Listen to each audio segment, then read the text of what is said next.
So now I would like to combine our knowledge of working with groups with our new knowledge of distribution. So with the shape tool, I'm just going to create a few shapes. And then using the move tool, make some quick copies. So I'm going to take the first one in the position I want, take the last one and put it in the position that I want. Then I will select them all and quickly align them. Oops, I had it set up to the canvas. I want to switch this back to the selection. Okay.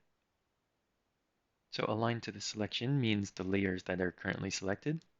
And now I want to distribute them. So now I have them perfectly spaced out. So what I'm going to do is put these layers into a group and show you how you could distribute groups as well. So the layers are all selected, so I'll create a new group. And because they were all selected, they all went into the group automatically. And now you really need to be aware of, with the Move tool, are you automatically selecting layers or groups? So with Auto Select Layer, if I click and drag, you can see in the Layers panel that the individual layers are being activated. However, if I switch this feature to Auto Select Groups, now when I click and drag to create my selection box, once I touch the group, you see, I don't even have to touch any of the other layers, but you see that in the Layers panel, the group was selected. So this is a very big difference. Now when I use the Move tool, I'm affecting the entire group, whereas with Auto Select Layer, I'm only moving the individual layer. And just undo that. So this is very important because if, for example, you want to change the color of a layer, of a shape, and I'm on group, you can't because I'm automatically selecting the group, and the properties of a group do not include the vector properties to change its fill color or stroke. Same thing with the shape tool. I could change the fill color and stroke color as much as I want, but this doesn't actually apply to a group. So what you need to do is go back to automatically select a layer,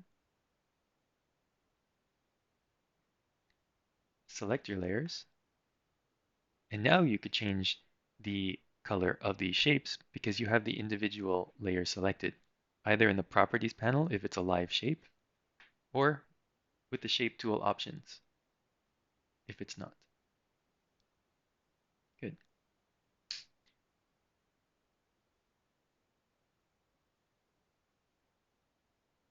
So now if I want to distribute these groups in different ways, I'm going to show you by switching to automatically select a group. And I will make some copies of this group.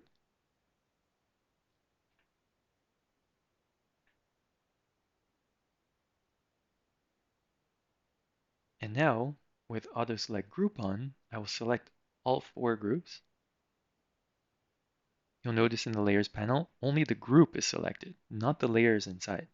And that's perfect because I want to now distribute these groups to each other. So I press the Distribute button.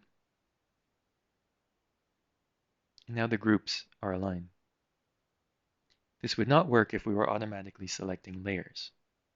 We use the layers to distribute horizontally, but then we use the groups to distribute the groups vertically. If I were on automatically select layer, just going to undo what we did.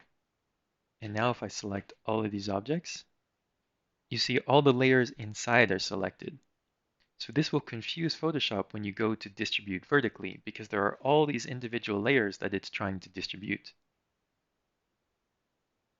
You see, it didn't manage to distribute it in the way that I intended. It's taking all the objects and equally spacing them out in the vertical direction. And because there's so many of them, that's why we see this overlapping thing. So instead, let me just undo. And it's the groups that I want to distribute. So automatically select the groups and then distribute the groups. There we go. So hopefully that difference is clear, and practice, practice, practice.